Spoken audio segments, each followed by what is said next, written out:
Olá, pessoal.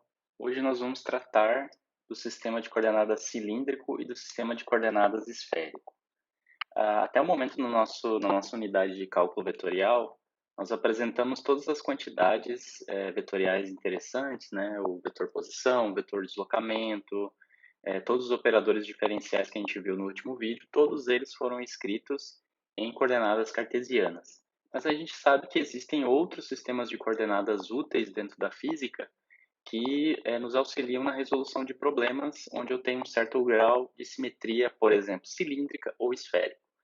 E nessas ocasiões é interessante que a gente use outros sistemas de coordenadas para resolver os problemas, né? Para resolver o problema que aparece, principalmente na resolução de equações diferenciais. E nesse caso aqui, a gente vai apresentar dois sistemas de coordenadas que aparecem muito, principalmente no estudo do eletromagnetismo, enfim, na mecânica quântica, na mecânica clássica, que são as coordenadas cilíndricas e o sistema de coordenadas esférico. Tá? Então, vamos começar pelo sistema de coordenadas cilíndrico. Vamos definir as coordenadas, né? Então, no sistema cartesiano, eu tenho as coordenadas x, y, z. Tá? Então, vamos usá-las como base para a nossa construção. Então, eu vou representar aqui o meu eixo coordenado x, y, z apenas como uma base para nossa... Uma base no sentido de uma referência para a nossa construção. Tá? Então, aqui, só o pontilhado na continuação desses eixos. Então, aqui eu tenho x, aqui o y e aqui o z. Tá? Um ponto no espaço, no sistema cartesiano, ele é representado por três números, um x, um y e um z. No caso do sistema cilíndrico, tá, em coordenadas cilíndricas, o sistema de coordenadas cilíndrico, ou sistema de coordenadas cilíndricas, eu tenho uma coordenada radial, que eu vou denotar pela letra grega ρ. Tá? Essa aqui é a minha coordenada radial. Eu vou precisar de um ângulo φ, tá? Que é uma coordenada angular.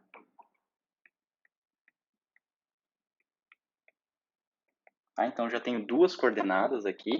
Se vocês lembrarem de cursos anteriores, vocês vão reconhecer que ρ e φ são as coordenadas polares, né? Quando eu tenho duas dimensões, quando eu tenho um plano, eu posso representar um ponto no plano através de um raio e de um ângulo.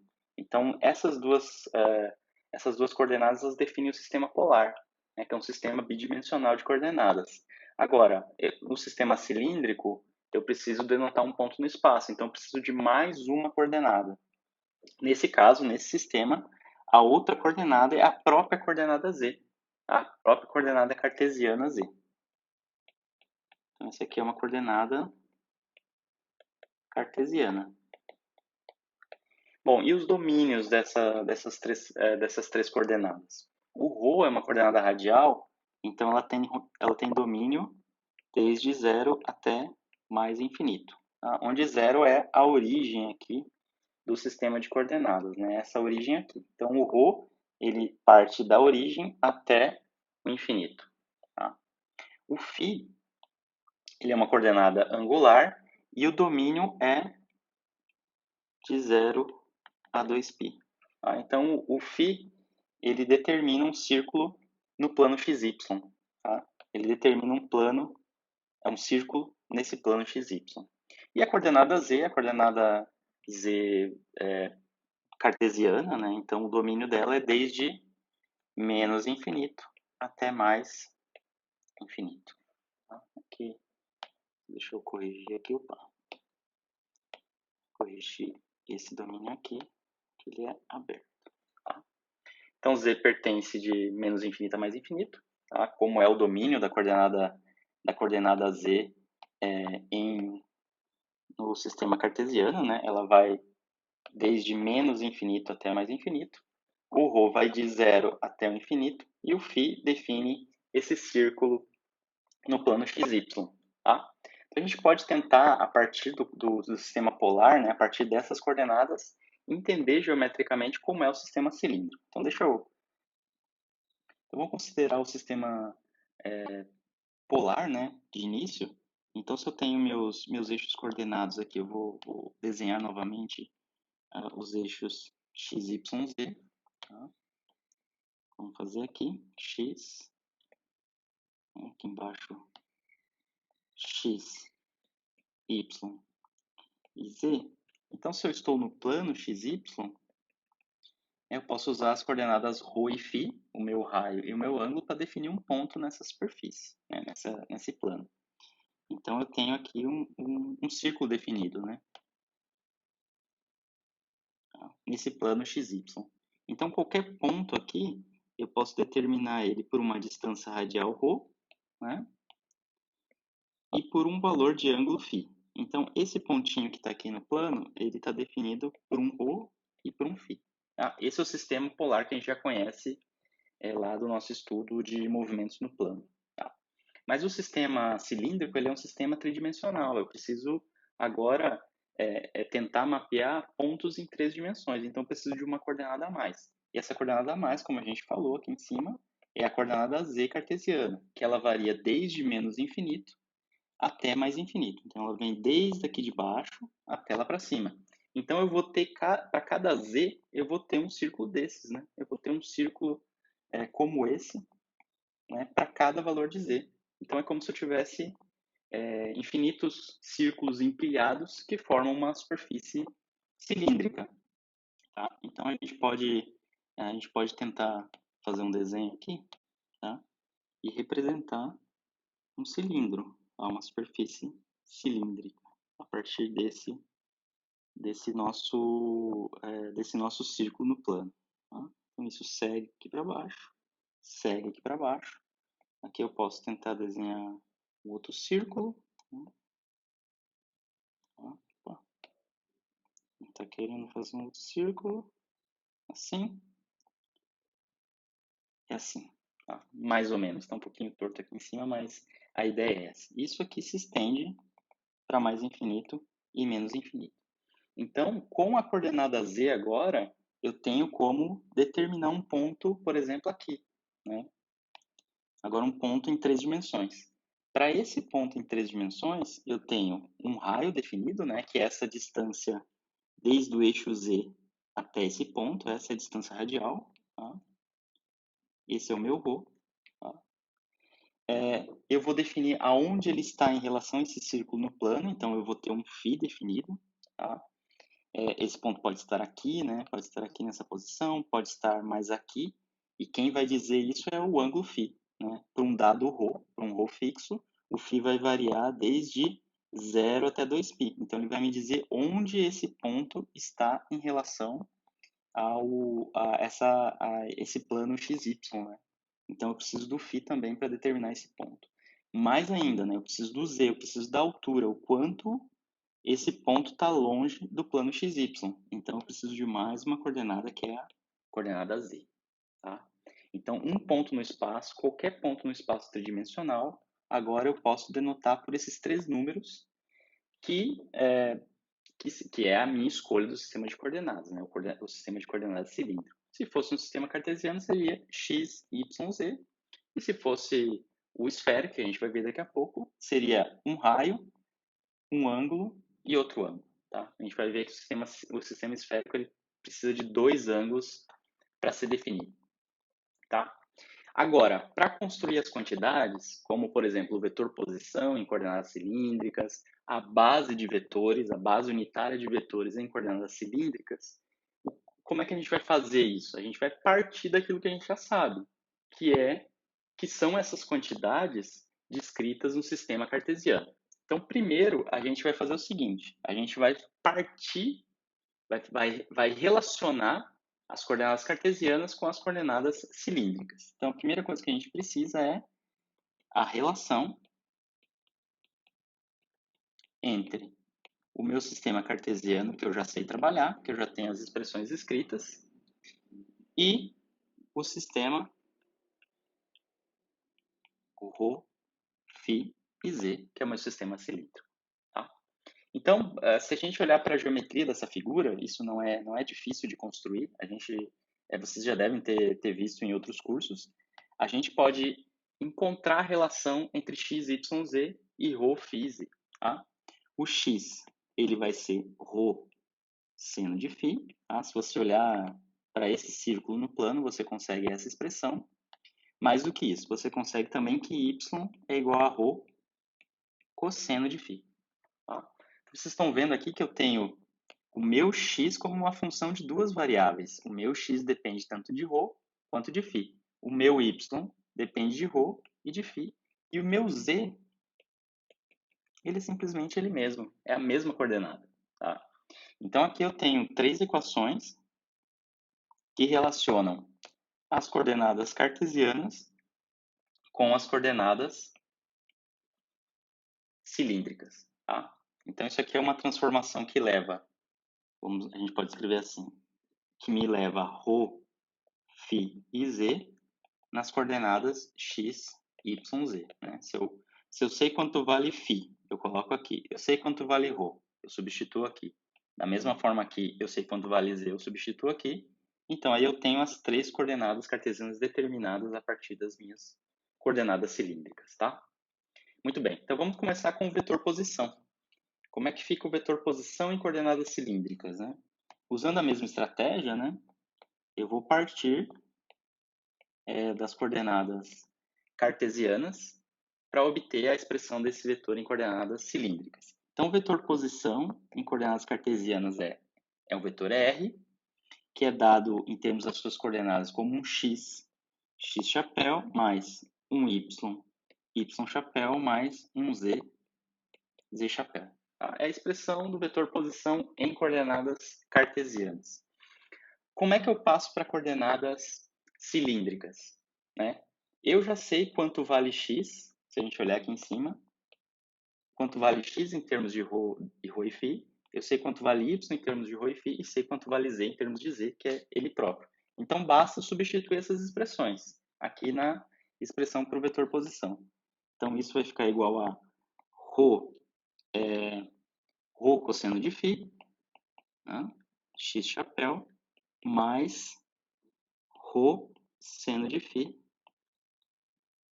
y chapéu, mais z, que é ele mesmo, z chapéu. Tá? Beleza, fiz a primeira parte. Mas vocês estão vendo aqui que esse vetor posição continua sendo dado em termos da base cartesiana? Tá? Então, esse vetor posição ainda não está escrito em coordenadas cilíndricas. Eu só fiz essa transformação, mas eu tenho que fazer transformação também nos vetores da base unitária, porque eles também estão aí para definir o meu sistema. Tá? Então, isso aqui ainda não está escrito em coordenadas cilíndricas. O nosso próximo passo agora é descobrir qual é a base cilíndrica, qual é a base correspondente a x chapéu, y chapéu e z chapéu em coordenadas cilíndricas. Tá? Então, agora, vamos descobrir essa base de vetores. Né? Então, daqui a pouco a gente volta nessa expressão. Tá?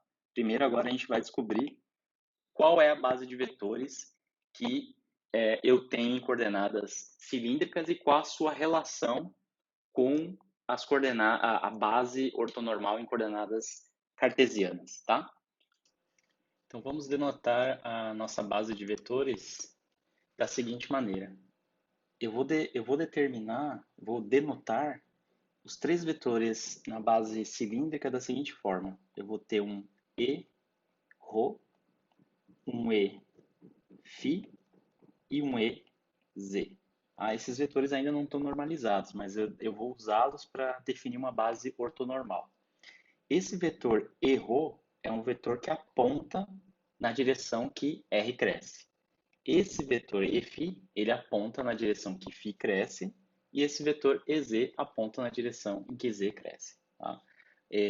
Se você lembrar do sistema de coordenadas cartesiano, a base cartesiana, eu teria um X chapéu, Y chapéu e Z chapéu. Tá? Daqui a pouco a gente vai ter eles normalizados, mas a construção deles é exatamente a mesma construção quando eu tenho coordenadas cartesianas. Tá?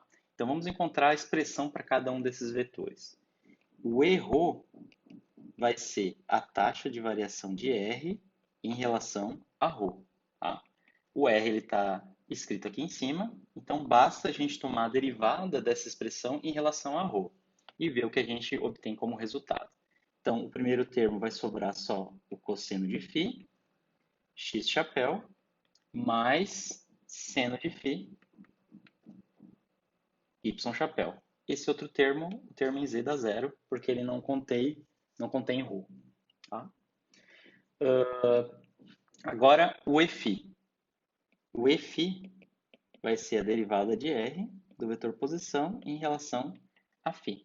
Tá? Aí agora eu vou derivar essa expressão que está aqui em cima, essa expressão toda em relação ao ângulo φ. A taxa de variação dessa expressão em relação ao ângulo φ. Tá? E o resultado vai ser menos ρ, seno de φ x chapéu, mais ρ, cosseno de φ y chapéu. Tá? O z também não entra na descrição. E o último vetor da base é o meu EZ. Opa, ainda não está normalizado. É o meu EZ, que vai ser del R, del Z. Tá? O único termo que depende de Z na expressão do R é esse aqui. E quando eu derivar isso aqui em relação a Z, vai ser simplesmente Z chapéu. Tá? Então aqui a gente já tem um resultado, né? O vetor da base cilíndrica, né? Esse EZ é justamente o Z chapéu. Tá? Então um resultado eu já tenho. Agora vamos olhar para a normalização desses outros dois vetores aqui, o ERO e o EFI. Tá? Então, para eu calcular o vetor normalizado, eu faço o seguinte, né? O meu ERO chapéu, tá? Vai ser o vetor ERO dividido pelo módulo dele. Tá? Então, como é que vai ser? Vai ser o ERO dividido pelo módulo dele. Tá? Qual é o módulo dele? Tá? O ERO está aqui. Então, se eu calcular o módulo desse vetor, tá? Como é que é o módulo? É essa componente ao quadrado mais essa outra componente ao quadrado. Então, eu vou ter cosseno ao quadrado mais seno ao quadrado. Tá? É a raiz disso, né? Para calcular o módulo. Então, cosseno ao quadrado mais seno ao quadrado é justamente 1.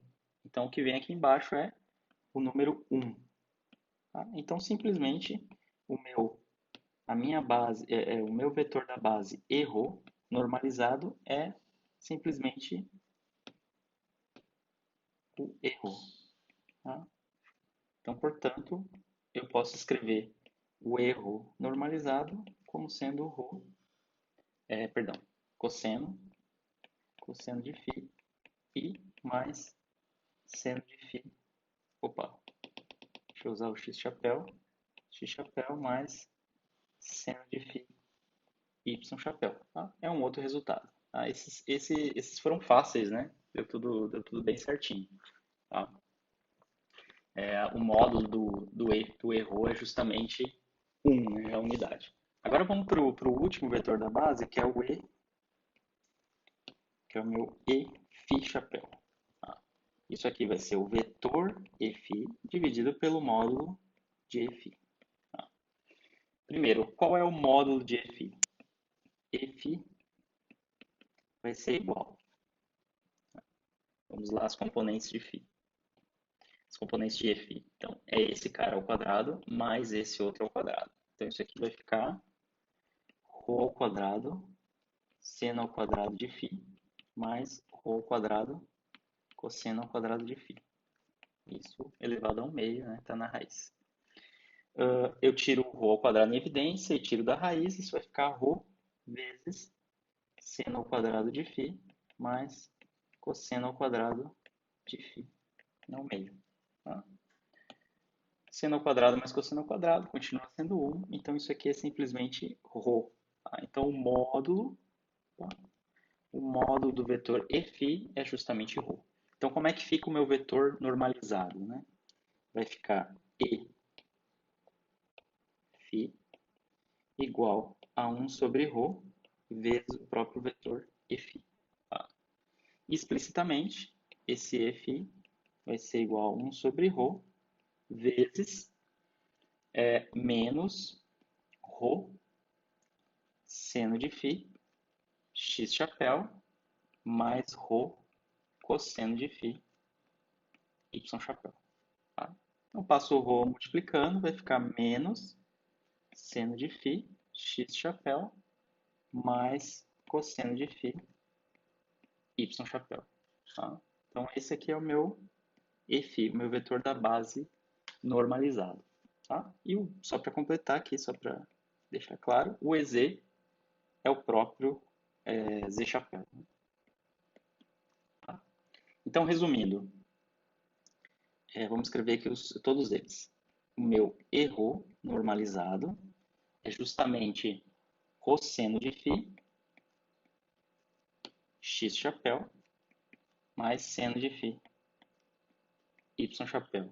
O meu Eφ vai ser menos seno de φ x chapéu mais cosseno de φ y chapéu, e o EZ é o meu próprio Z chapéu. Tá? Então, essa aqui é a relação entre a base normalizada, né, cilíndrica, base ortonormal cilíndrica, e a base ortonormal cartesiana. Tá? Essas três expressões. A importante que a gente pode considerar agora é o deslocamento infinitesimal. Então, a gente já tem a base, já tem o vetor posição, agora a gente pode construir o deslocamento infinitesimal. É quase como se fosse um corolário do que a gente acabou de discutir. Então, o deslocamento, vou colocar assim, deslocamento infinitesimal, tá? Que eu vou denotar por dr. Tá? Então, a gente já conhece como calcular o diferencial de uma função vetorial, né? Lembrando que o meu R ele é uma função de ρ, de φ e de z. É uma função de três variáveis. É uma função vetorial que determina um ponto no espaço e eu estou parametrizando ele usando coordenadas cilíndricas. Então, esse meu dr vai ser a derivada parcial de R em relação a ρ, dρ, mais del R, del φ, dφ, mais del R, del Z, dz. Tá? Eu já sei quanto vale essas quantidades, né? Eu já sei quanto vale del R, del ρ, del R, del φ, del R, del Z. São aqueles vetores ρ, φ e EZ. Tá? Então, este cara aqui é o próprio ρ, este aqui é o φ e este aqui é o meu EZ. Tá? Então, a gente pode escrever assim, né? O dr vai ser igual ao dρ mais o Eφ, dφ, mais o EZ, dz. Tá? É uma representação desse meu deslocamento infinitesimal. Agora, se eu quiser escrever esse mesmo dr usando a base ortonormal, tá? Aí eu tenho que ver qual é a relação entre esses vetores e a base ortonormal. Mas eu já encontrei aqui, né? Eu já encontrei aqui que, por exemplo, vamos voltar aqui em cima. O ρ é o próprio ρ chapéu. Tá? O Eφ é ρ vezes Eφ chapéu. E o EZ, o EZ vetor, né? Está aqui em cima. Aqui é o próprio Z chapéu. Tá? Ou EZ chapéu, tá? Como você quiser. Eles são iguais.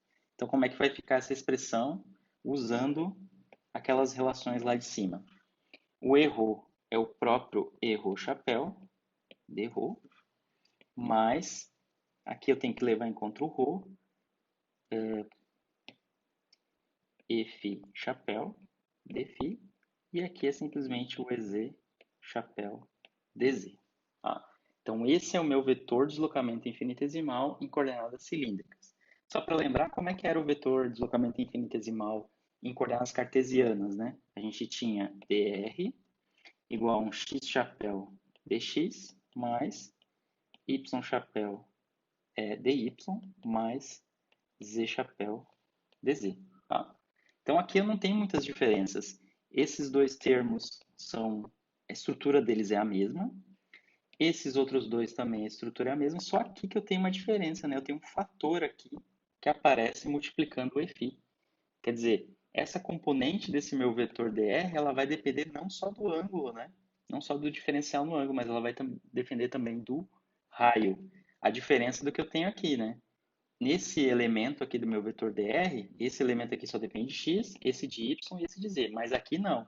Aqui em coordenadas cilíndricas eu tenho uma mistura. Principalmente aqui, né? A única mistura, na verdade, é no termo dφ, no termo que depende do deslocamento no ângulo, tá? A esses fatores que multiplicam aqui cada um dos elementos infinitesimais, né? E que multiplicam também a base, a gente chama de fatores de escala, tá? Os fatores de escala, no caso das coordenadas cartesianas, como a gente está vendo aqui, eles são muito simples. Os fatores que estão multiplicando aqui é 1, 1 e 1, tá? Então, são fatores de escala bem simples. Cada uma das coordenadas ela escala da mesma maneira. Mas no caso de coordenadas cilíndricas, eu tenho 1 como fator de escala, mas aqui eu tenho o ρ como esse fator de escala e aqui eu tenho 1 como outro fator de escala. Tá? Então agora eu tenho fatores de escala que são diferentes. Isso também vai aparecer depois quando a gente for tratar de coordenadas esféricas. Tá? Então vamos anotar isso sobre os fatores de escala, olhando para essa expressão para o deslocamento infinitesimal. Então, os fatores, né, que multiplicam, eu tenho lá dρ, dφ e dz, né, excetuando os vetores da base, né? Eu não estou levando em conta os vetores da base, só esses fatores numéricos que multiplicam dρ, dφ e dz. São chamados, né, esses fatores são chamados de fatores de escala. Eles são bem importantes para o que a gente vai definir daqui para frente, tá? Então, aqui por enquanto a gente só está definindo eles, mas aqui, mais lá para frente a gente vai usar eles vão ser importantes para definir, por exemplo, os diferenciais, os operadores diferenciais em coordenadas cilíndricas, por exemplo. Tá? Então, os fatores de escala em coordenadas cilíndricas são 1, ρ e 1. Tá? Como é que eu construí esses fatores de escala? Eu olho para cá, né? Eu olho para o deslocamento infinitesimal e vejo quais são os fatores numéricos que multiplicam cada um dos elementos diferenciais. Tá? Aqui é 1, está multiplicando dρ, aqui é ρ, que está multiplicando dφ, e aqui é um outro 1 que está multiplicando dz. Então, estão aqui os três fatores de escala. Tá? Outra quantidade importante e interessante que eu posso calcular é o módulo desse deslocamento infinitesimal. Tá? Esse deslocamento infinitesimal dr. Então, o módulo do deslocamento infinitesimal é dado por. Tá? Eu vou denotar ele por ds ao quadrado. Tá? E ele, a gente sabe que ele é definido como o módulo do vetor dr, mas a gente pode representar esse módulo também como produto escalar do vetor por ele mesmo. Tá? Então, isso aqui é a definição de módulo de um vetor, é o dr escalar ele mesmo. Tá? Se a gente pegar a expressão do dr que está aqui em cima, essa aqui, e fazer escalar com ele mesmo, né? Como é que vai ser o resultado? Bom, vamos fazer com mais cuidado essa conta. Tá? Então, aqui eu tenho o ρ, dρ, mais ρ, F, dφ, mais EZ, dz. Tá? Escalar ele mesmo. Tá? Então, vou repetir aqui embaixo. Tá? Deixa eu copiar essa expressão.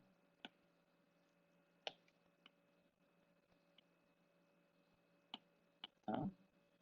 Então, escalar com ele mesmo. Deixa eu só arrumar essa expressão. Vou estar aqui mais perto. Então, eu tenho este vetor, que é o dr, escalar com ele mesmo. Tá? Como isso aqui é uma base ortonormal, isto é,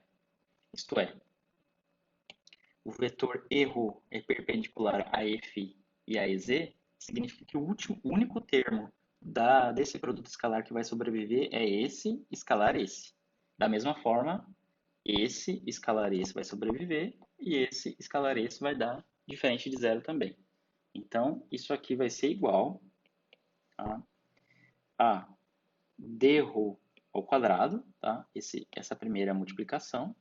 Depois, esse escalar esse aqui vai dar ρ ao quadrado dφ ao quadrado, mais esse escalar esse, tá? EZ escalar EZ vai dar 1, então eu tenho dz ao quadrado. Então, esse é o meu deslocamento, quer dizer, é o módulo de deslocamento infinitesimal ao quadrado em coordenadas cilíndricas. A gente pode olhar para outras questões, para outras quantidades em coordenadas cilíndricas, mas isso fica mais a cargo dos exercícios. Tá? Então, vamos agora para o sistema de coordenadas esférico, tá? Que é outro sistema de coordenadas importante dentro das nossas aplicações. Então, sistema esférico. Tá? Então, o sistema esférico ele é definido por 3 coordenadas, né? Eu vou precisar de 3 coordenadas para determinar um ponto no espaço. E nesse sistema esférico eu tenho uma coordenada radial que eu vou denotar por R, tá? Uma coordenada radial. Tá? O domínio dela é de 0 até mais infinito, tá? Ela é parecida com a coordenada ρ do sistema cilíndrico. Depois eu tenho a coordenada φ, que é uma coordenada angular, né? É uma coordenada angular, mas a gente chama de coordenada azimutal, tá? É um nome, mas é a mesma coordenada φ lá do sistema polar, do sistema cilíndrico. Ela tem domínio, ela assume valores desde 0 até 2π. Tá? Então, ela define um círculo.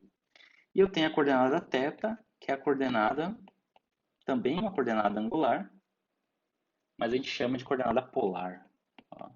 Ou coordenada axial. Tá? E aí eu represento toda essa letra grega θ, e ele pertence de 0 até π. Tá? Como é que funciona o sistema de coordenadas esférico? Ah, vocês estão vendo aqui que eu já não tenho mais a coordenada z, eu tenho uma outra coordenada angular. Então, por exemplo, esse r constante, ele vai definir uma superfície esférica, né? Vamos tentar desenhar aqui uma superfície esférica.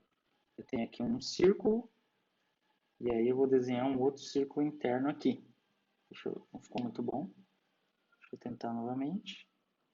Opa, uma linha agora. Deixa eu desenhar assim, né?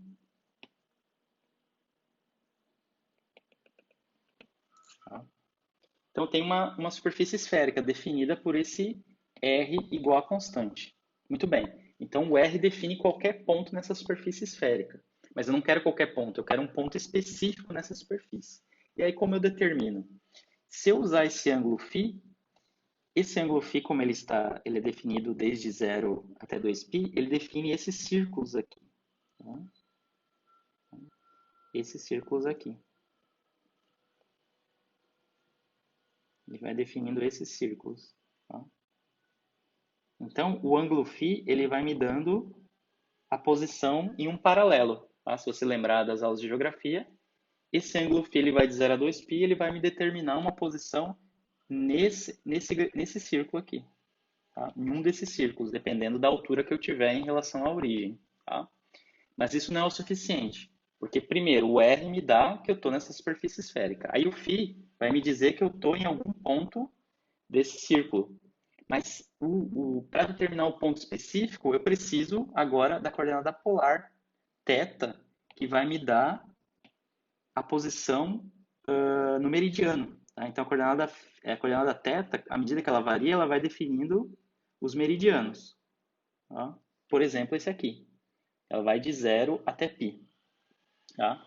Então, aí, quando eu tenho a intersecção entre o paralelo, esse aqui, e o meridiano, nessa superfície esférica, eu tenho determinado um certo ponto P nessa superfície esférica.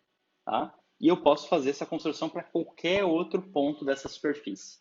E para qualquer superfície, né? À medida que R varia. Então, aí eu consigo varrer todos os pontos do meu espaço tridimensional. Tá? Então, é assim que é o sistema de coordenadas esférico.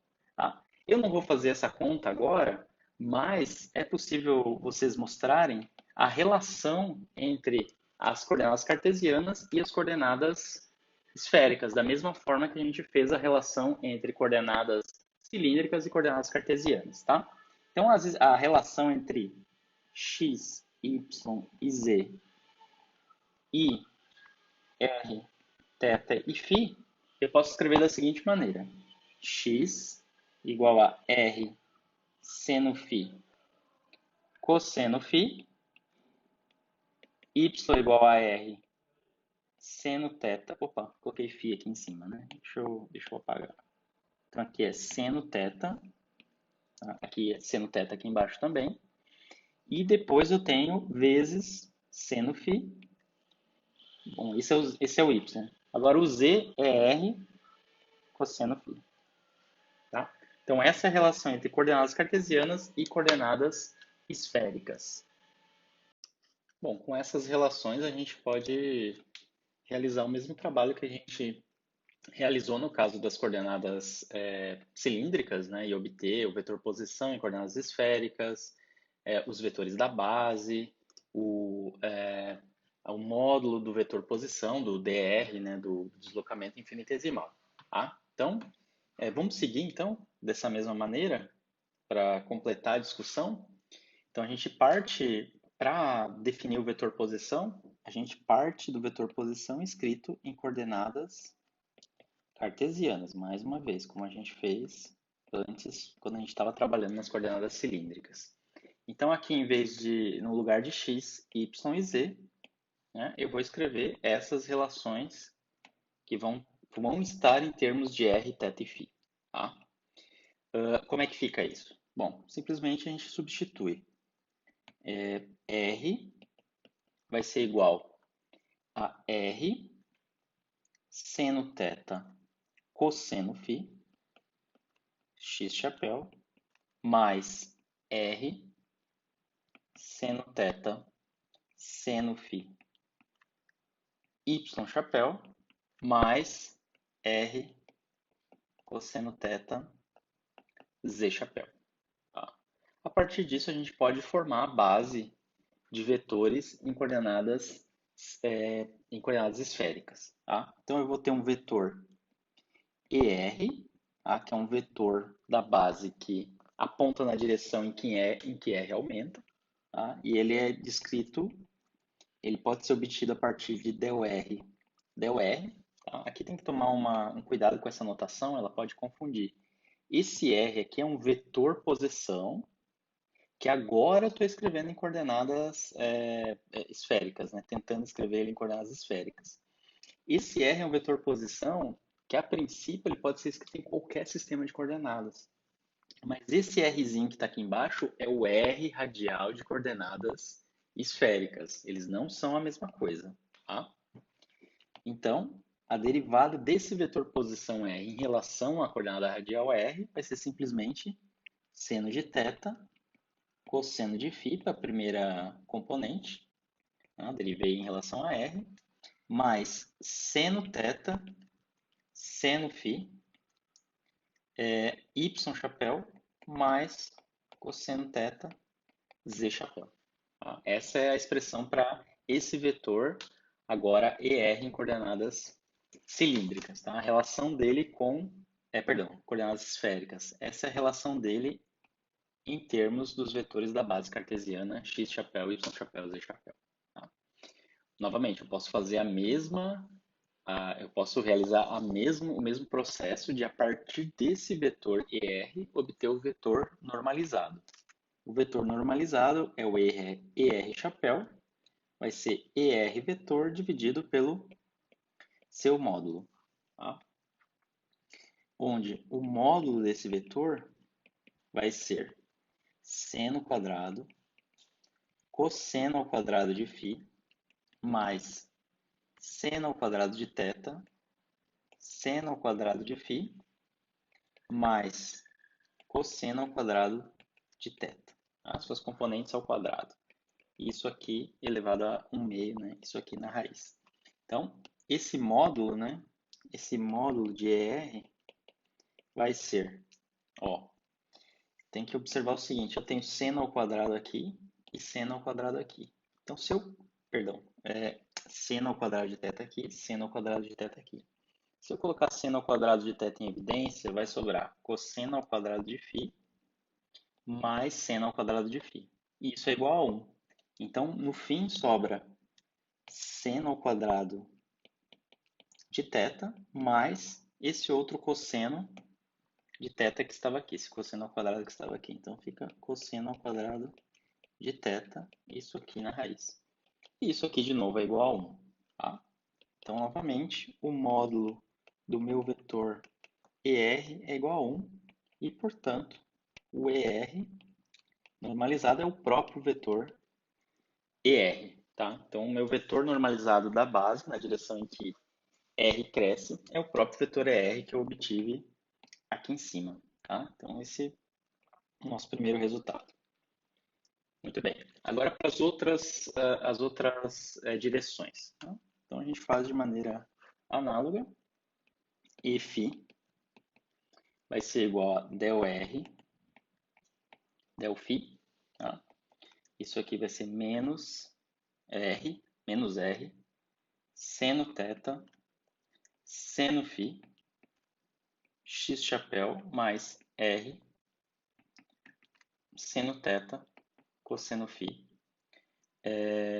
y chapéu. Ah, o z chapéu não entra porque a parte em z ela só depende de θ e R, não depende de φ. Então fica assim desse jeito. Tá? E aí como é que fica o vetor normalizado? Né? Eu vou precisar calcular o módulo desse meu Φ. Tá? Então eu vou ter sempre um R ao quadrado, né? Se eu elevar cada uma dessas componentes ao quadrado, eu vou ter R quadrado. Tá? E eu posso tirar ele também da raiz, né? Então, não só o R ao quadrado, né? Eu vou ter esse R ao quadrado, né? Posso colocar em evidência. E eu vou ter também um seno ao quadrado que eu vou colocar em evidência, né? Então, a gente pode escrever assim, ó. R quadrado, seno ao quadrado de θ, que é o termo que vai estar em comum, vezes menos seno de φ, x chapéu, mais cosseno de φ, y chapéu. Tá? Isso aqui é elevado a 1 meio. Então, eu posso tirar esse termo que está em evidência aqui da raiz. E isso aqui vai ficar R seno θ vezes... Opa, desculpa, eu escrevi os vetores unitários aqui em cima. Tá, deixa eu só apagar aqui. Isso aqui... Perdão, tá? Deixa eu corrigir essa parte. Eu acabei não levando ao quadrado e só copiando. Tá? Então, isso aqui fica seno ao quadrado de φ mais cosseno ao quadrado de φ. Tá? Que são esses dois termos, né, que sobraram ao quadrado. Tá? Eles são iguais a 1, tá? Então o que sobra do módulo de Φ é R seno θ. Muito bem, tendo o módulo do vetor, como é que fica o vetor unitário? Fica Φ unitário, né? Φ chapéu, é o próprio Φ dividido pelo seu módulo que a gente acabou de calcular. Tá? Esse aqui vai ficar 1 sobre R seno θ, né, que é o módulo dele, vezes o Φ, né, que está escrito aqui em cima. Então, é menos R seno θ, seno φ, x chapéu, mais R seno θ, cosseno φ, y chapéu. Então, agora a gente só simplifica, né? Eu jogo esse cara aqui para dentro, né? E simplifica os termos em comum. Então, meu Φ chapéu vai ser menos, né, seno de φ, x chapéu, mais cosseno de φ, y chapéu. Tá? Esse é o meu Φ chapéu. Então, já tenho esse resultado aqui, né, que o ER chapéu é o próprio ER, que está descrito aqui em cima, e o meu Φ chapéu é esse resultado que está aqui. Tá? Então, está aqui o meu Φ. Falta agora calcular o Eθ.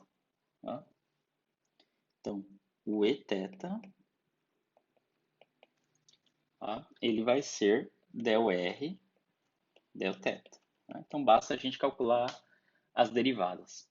Isso aqui vai ficar R cosseno θ, cosseno φ, x chapéu, mais R cosseno θ, seno φ, y chapéu, mais, opa, agora vai ficar um menos aqui, R, deriva o cosseno, vai ficar seno de θ, z chapéu. Ó. Agora vamos calcular o módulo de Eφ, o módulo de Eθ. Tá? Então, analogamente ao caso anterior, eu vou ter termos que eu vou colocar em evidência, né? Eu posso, por exemplo, colocar o r ao quadrado em evidência, né? Nesse caso, quando eu for calcular o módulo, né? Vai ficar um r ao quadrado em evidência aqui. Tá? Aqui eu vou ter cosseno ao quadrado de θ, tá? Que eu também posso colocar em evidência. Vai sobrar um cosseno ao quadrado de φ, mais seno ao quadrado de φ, tá? Mais seno ao quadrado de θ, tá? E tudo isso dentro da raiz. Tá? Deixa eu passar para essa outra página. Então, esse módulo de Eθ, eu posso tirar esse r ao quadrado da raiz, então vai ficar r, tá? Aqui fora da raiz. Este cosseno ao quadrado de φ mais seno ao quadrado de φ dá 1. E aí vai sobrar cosseno ao quadrado de θ mais seno ao quadrado de θ, que também é 1. Tá? Então, o módulo de Eθ é simplesmente R. Tá? Então, com isso, agora eu posso calcular o vetor normalizado. Né? Agora eu posso calcular o vetor unitário Eθ chapéu. Vai ser o próprio Eθ que eu já calculei, dividido pelo seu módulo. Isso aqui vai ficar 1 sobre R, que é 1 sobre o seu módulo, vezes o próprio vetor, que é essa expressão que está aqui em cima. Tá? Então, deixa eu copiar aqui embaixo. R, cosseno de θ, cosseno de φ, x chapéu, mais R, cosseno de θ, seno φ, y chapéu, menos R, seno θ, z chapéu. Tá? Então, passo R dividindo, né? E aí, por fim, eu tenho que Eθ vai ser igual a cosseno de θ, cosseno de φ, x chapéu, mais cosseno de θ, seno de φ, y chapéu, menos seno de θ, z chapéu. Então, aqui tem o meu último vetor da base esférica. Tá? Muito bem. Agora, se eu quiser calcular o elemento infinitesimal, tá? o meu elemento infinitesimal de deslocamento, o meu dr, tá? Novamente, né? Esse meu r é uma função de 3 variáveis, só que agora 3 variáveis que são as coordenadas esféricas r, θ e φ. Né? Então, dr vai ser del r, dr, mais del r, del θ, dθ, mais del r, vetor, del φ, dφ. E, novamente, cada uma dessas derivadas, ela representa um vetor da base. Né? Então, esse meu dr vai ser dr, mais eθ dφ, mais eφ dφ. É claro que isso aqui não está normalizado, né? Eu não estou usando os vetores normalizados, mas eu tenho a expressão deles aqui em cima. Tá?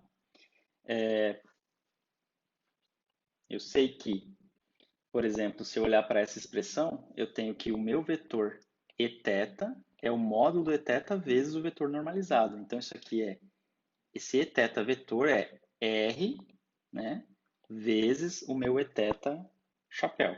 Tá? Então, isso aqui é simplesmente... Bom, o ER, como é que é o ER? Vamos pegar primeiro o ER. O ER vetor está aqui em cima. Ele é justamente o vetor normalizado, tá? Então, ele é simplesmente trocar a flechinha pelo sinal de vetor, vetor normalizado, né? Vetor unitário. Tá?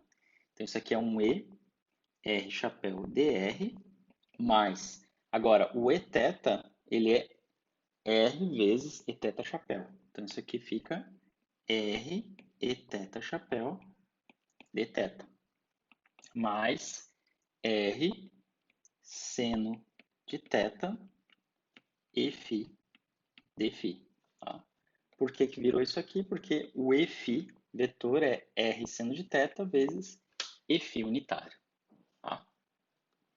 Então, a partir dessa expressão, eu posso fazer aquela análise dos fatores de escala. Né? Os fatores de escala, como a gente discutiu anteriormente, são os coeficientes que aparecem aqui multiplicando, né? As funções que são os coeficientes que aparecem multiplicando cada um dos elementos infinitesimais. Tá? Então, nesse caso das coordenadas esféricas, os fatores de escala são os seguintes.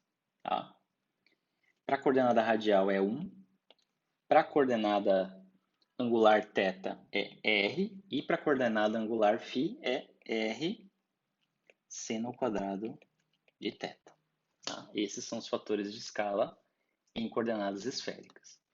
Da mesma forma que a gente fez em coordenadas cilíndricas, a gente pode calcular o quadrado do módulo de dr, né? Que é o meu ds ao quadrado, que vai ser dr escalar com ele mesmo. Tá? Então, novamente, a gente faz aquela conta, faz esse escalar com ele mesmo. E aí, o que vai sobrar? Vai sobrar um dr ao quadrado mais um r ao quadrado dθ ao quadrado mais r ao quadrado seno ao quadrado de θ dφ ao quadrado. Tá?